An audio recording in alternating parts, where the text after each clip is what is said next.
अर्पिता और आप है मेरे YouTube channel grow with biology में। हम अब मैथ्स का फर्स्ट चैप्टर नोइंग अवर नंबर्स सॉल्व कर रहे हैं, जो कि क्लास 7th का फर्स्ट चैप्टर होगा। मोस्टली बुक्स में ये फर्स्ट चैप्टर है जहाँ पे हम इंटीजर्स के बारे में पढ़ते हैं।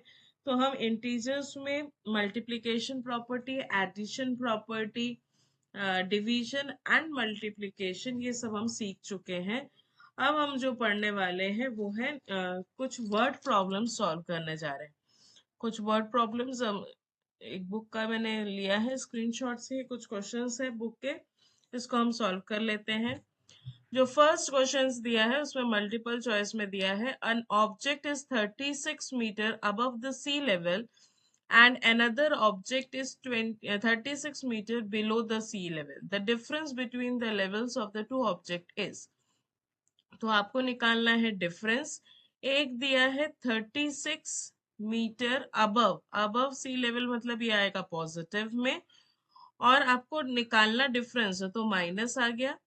और दूसरा नंबर जो दिया है वो है -36, क्योंकि 36 मीटर बिलो दिया है तो माइनस आएगा, तो -36 +36 -36, तो ये हो जाएगा +36 और माइनस हो जाएगा +36, तो +36 और +36 हो जाएगा 72। तो आपका आंसर होगा 72 मीटर्स। सेकेंड क्वेश्चन जो दिया है एमसीक्यू में वो है the product of two integers is 128 if one integer is -4, तो -4 इंटू, मान लीजिए एक टर्मिनोलॉजी है y इज इक्वल्स टू 128। तो इससे अगर हम सॉल्व करेंगे तो y आ जाएगा 128 डिवाइडेड बाय -4। अब ये ऊपर में पॉजिटिव है और ये माइनस है, मतलब ये हो गया अनलाइक टर्म्स, तो अनलाइक टर्म्स में पहले आ जाएगा माइनस। अब आप इसको 4 को कट कर लीजिए, 4 1 जा 4 3 जा 12, 4 2 जा 8, तो ये हो जाएगा -32। Next question, question number 3। A gardener plans to plant 630 trees in 21 rows. Gardener क्या चाहता है कि 360 ट्रीज वो प्लांट करे और टोटल 21 रोज बनाए, तो ये हो जाएगा 630 डिवाइडेड बाय 21। तो हम ऐसा लिखते हैं 630 डिवाइडेड बाय 21। आपको अगर डिविजिबिलिटी रूल ऑफ 3 पता हो तो हमको डिविजिबिलिटी रूल ऑफ 3 में क्या करना होता है कि जितने नंबर्स हैं उनको प्लस करना है और देखना है कि क्या वो सिंगल डिजिट नंबर 3 से डिवाइड होता है कि नहीं। तो 2 + 1 3, तो ये 3 के टेबल में आता है, 3 7 जा 21। ऊपर में है 630, तो 6 + 3 9, 9 + 0 9, तो 9 भी 3 के टेबल में आता है, तो ये दोनों नंबर 3 से डिविजिबल है। तो ये हो जाएगा 3 7 जा, ये हो जाएगा 3 2 जा 6, 3 1 जा 3, और ये हो जाएगा 7 1 जा 7 3 जा, तो आंसर हो जाएगा आपका 30। ठीक है, तो यहाँ पे आंसर कौन सा होगा 30। अब हम आते हैं आगे क्वेश्चन नंबर 2 पे।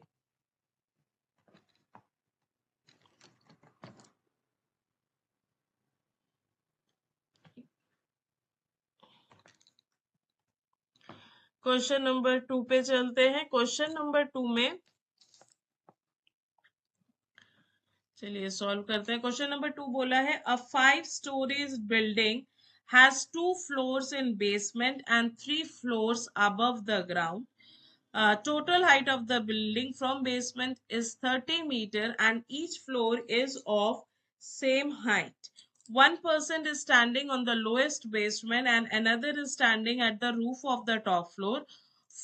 Find at what distance both persons are standing from the ground. चलिए इसको सॉल्व करते हैं। is a 5-storied building, 2 floors at basement। ये अगर हमारा बेसमेंट लेयर है, इसके नीचे 2 फ्लोर है, तो ये हो गया -1 और ये हो गया -2, and 3 floors above the ground। First floor, second floor और थर्ड फ्लोर। तो ये हो गया +1, +2 and +3। The total height of the building from basement is 30 metre. यहाँ से यहाँ तक की हाइट जो है ये दिया है 30 metre. And each floor is of same height. सारे फ्लोर सेम हाइट के हैं। तो अगर आप पता करना चाहो तो ये 30 मीटर का है। टोटल फ्लोर्स कितने हैं? टोटल 5 है। तो एक एक फ्लोर की हाइट हो जाएगी 6 मीटर। अब बोला है 1 person is standing at the lowest basement. Lowest basement में यहाँ खड़ा है। And another is standing at the roof of the tower. तो यहाँ पे एक खड़ा है और यहाँ पे एक जन खड़े। तो अल्टीमेटली कहाँ खड़े हैं? एक बेसमेंट में और एक यहाँ खड़ा है। तो क्या आएगा? Find at what distance both are standing from the ground। आपको ढूंढना है कि ग्राउंड से कितने में खड़ा है। तो हमने क्या निकाला?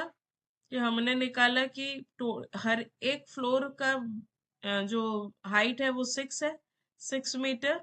तो हर एक फ्लोर का हाइट 6 मीटर है। तो ये ग्राउंड का लेवल है।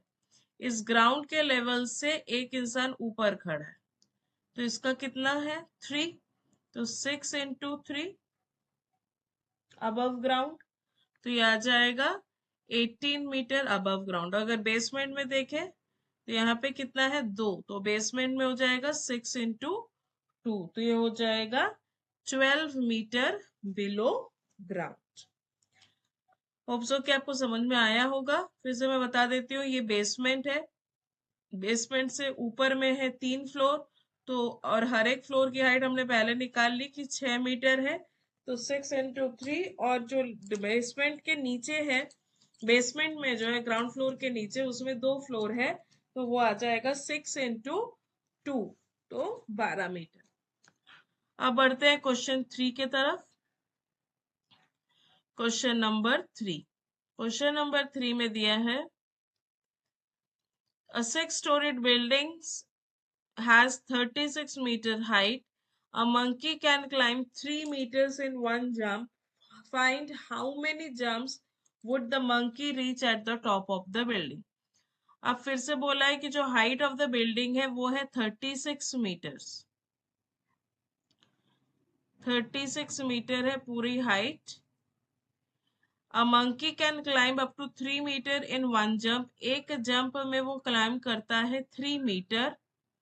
How many jumps would the monkey reach at the top. तो कितने बार जंप करेगा तो टॉप पे पहुंचेगा। तो टोटल हाइट है 36 और वो एक बार में 3 जंप करता है। तो टोटल हो जाएगा 12। तो आपको 12 बार मंकी को जंप करवाना होगा ताकि आपका मंकी टॉप पे पहुंच सके। तो चलिए अब पढ़ते हैं हम क्वेश्चन नंबर 4 के तरफ। Question number 4।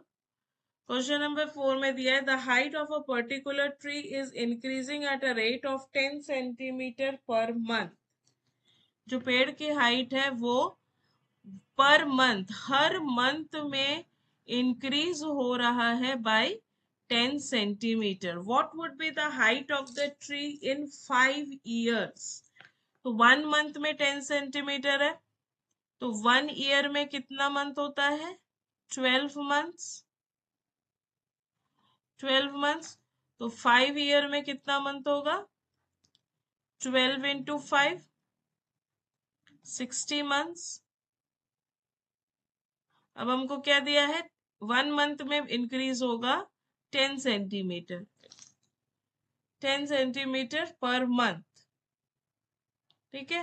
तो 1 मंथ में 10 सेंटीमीटर है। तो 60 मंथ में कितना होगा? 60 × 10 वो है 600 सेंटीमीटर। फिर जो अगला सेंटेंस लिखा है what would be the height of the tree after 5 years if its present age is 10 meter। अभी उसका हाइट जो है वो 10 मीटर ऑलरेडी है। तो ये 10 मीटर में आपको जोड़ना पड़ेगा 600 सेंटीमीटर। ठीक है। अब 600 सेंटीमीटर ये हाइट हो गया। मीटर और सेंटीमीटर, तो सेंटीमीटर को हम मीटर में चेंज कर सकते हैं। तो ये हो जाएगा 6 मीटर। तो हमारा आंसर आएगा 10 मीटर अभी का प्रेजेंट हाइट है, उसमें 6 मीटर जुड़ेगा 5 साल में, तो प्लांट की हाइट हो जाएगी 16 मीटर्स। ठीक है, ये हो गया क्वेश्चन नंबर 4। अब आते हैं हम क्वेश्चन नंबर 5 में। Ramesh deposited Ramesh deposited 5,000 in his bank.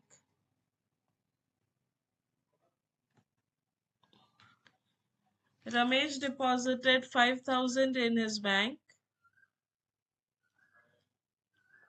account on Tuesday.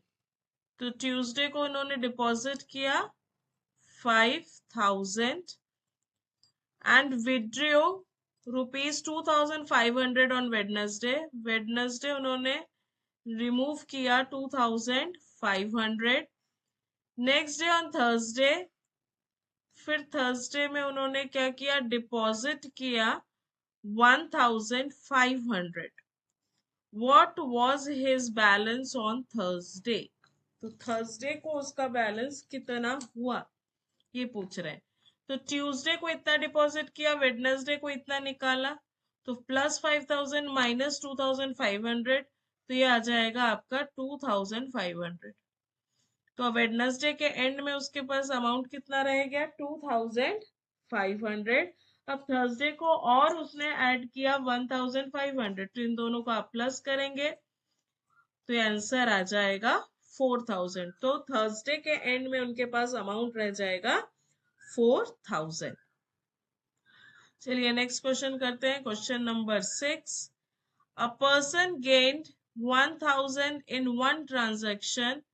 First transaction में उनको मिला, गेन बोल रहा है मतलब plus 1,000, and lost second transaction या अनदर ट्रांजेक्शन में उन्होंने लॉस किया, मतलब माइनस हो जाएगा कितना, 1,200. Did the person gain or lose during the whole transaction and by how much. तो आपको निकालना है कि इसमें उसके ट्रांजेक्शन में कितना डिफरेंसेस आया। तो ये 1,000 माइनस 1,200, तो इनके पास डिफरेंस अमाउंट आ जाएगा -200। तो इनको क्या हुआ, माइनस साइन, मतलब क्या हो जाएगा, लॉस हो जाएगा। कितने अमाउंट का, 200 अमाउंट का। तो इसमें पूछा है कि the person gain or lose, तो person lose with a transaction amount of 200।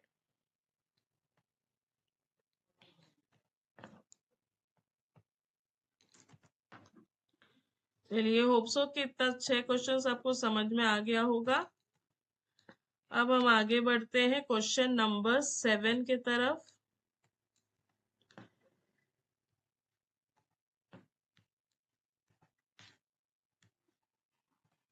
Question number 7, the sum of two integers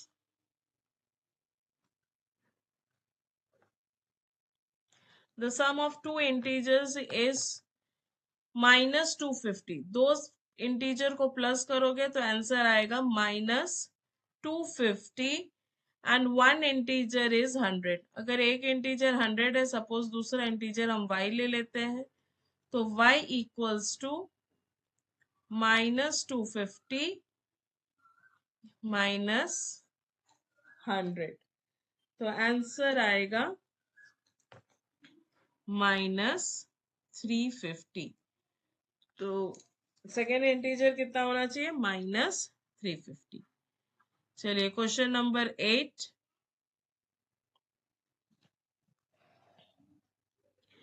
the difference between two integers is 25। दो इंटीजर्स का डिफरेंस है -25। इफ वन इंटीजर इज 45, दूसरा integer क्या होगा। तो दूसरा integer हम y ले लेते हैं, तो -25, और ये नंबर को जब आप इधर लेके जाएंगे तो ये प्लस का माइनस हो जाएगा, तो ये हो जाएगा -45। लाइक टर्म से -25 -45 आंसर आ जाएगा। इसको आप ऐड करेंगे